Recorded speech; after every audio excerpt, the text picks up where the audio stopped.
बताते हुए बहुत खुशी हो रही है कि हम लोग का शिवलिंग जो 21 नवंबर को महाबलीपुरम से रवाना हुआ था वो आज बिहार के गोपालगंज जिले में पहुंच चुका है और कल हम लोग उसको केसरिया के लिए रवाना करेंगे। ये शिवलिंग खजूरिया हुसैनी होते हुए केसरिया तक पहुंचेगा और कल वहां पर एक भव्य कार्यक्रम का आयोजन किया गया है गोपालगंज में। 17 जनवरी जो कि हम लोग का डेट है जिसको भवनाथ झा जी ने चयनित किया है कि ये माघ कृष्ण चतुर्दशी तिथि है। इस दिन शिवरात्रि जैसा महत्व है भगवान शिव के पूजन का और इस दिन हम लोग जो है ईशान संहिता के अनुसार और अन्य ग्रंथों में जैसा कि लिखा हुआ है उसके अनुसार पूजन करेंगे और हम लोग 5 महत्वपूर्ण जगहों से जल मंगा रहे हैं जिसमें कैलाश मानसरोवर, गंगोत्री, हरिद्वार, प्रयागराज, सोनपुर। इस दिन हम लोगों ने हेलीकॉप्टर से पुष्प वर्षा कराने का भी निर्णय लिया है। जिस दिन शिवलिंग स्थापित होगा उस दिन पूजन तो शुरू नहीं हो सकता है क्योंकि प्राण प्रतिष्ठा उस दिन नहीं होगी जब तक मंदिर का निर्माण पूरा नहीं होता है। लेकिन उस दिन क्योंकि एक ऐतिहासिक दिन होगा बिहार के लिए और हमारे विराट रामायण मंदिर प्रोजेक्ट के लिए एक माइलस्टोन हम लोग अचीव कर लेंगे। उस दिन हम लोग ये बहुत ऐतिहासिक और महत्वपूर्ण है।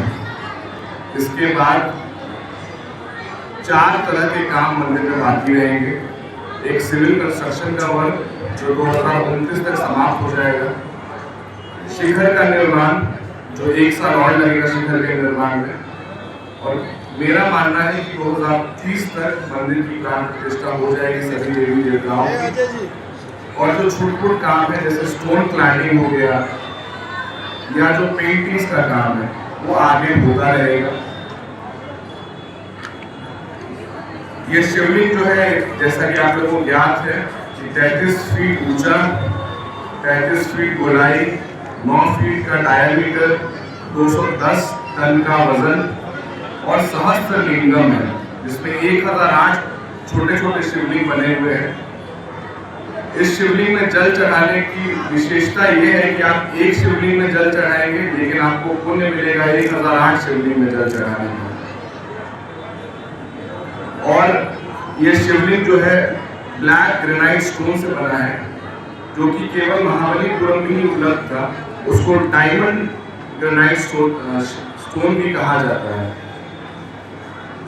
जहां जहां शिवलिंग होते हुए आया सब जगह भव्य स्वागत किया गया और बिहार में भी भक्तों की ऐतिहासिक भीड़ देखी जा रही है। पिताजी का सपना था ये शिवलिंग का निर्माण कराना और अक्सर वो महाबलीपुरम जाते थे जब वहाँ के कारीगर इस पर काम कर रहे होते थे और उनको दिशा निर्देश भी देते थे कि इस तरह से उसको कार्विंग की जाए।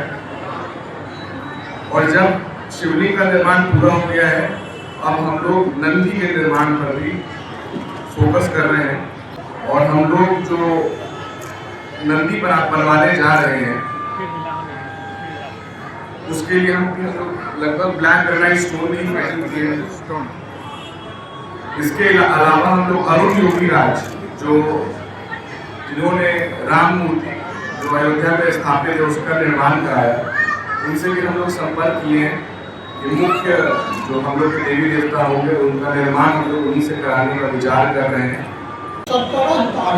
17 जनवरी माघ कृष्ण चतुर्दशी है और ईशान संहिता के अनुसार इसी दिन शिवलिंग की उत्पत्ति हुई थी। यह शिवलिंगोद्भव दिन के रूप में स्थापित है और इसका भी महत्व महाशिवरात्रि की तरह भी है। इसलिए इस दिन को जिस स्थान पर शिवलिंग को खड़ा किया जाएगा उसकी पीठ पूजा हम लोग करेंगे। पीठ स्थापना, पीठ पूजा अति महत्वपूर्ण कार्य होता है। इसलिए हम लोग इस तारीख को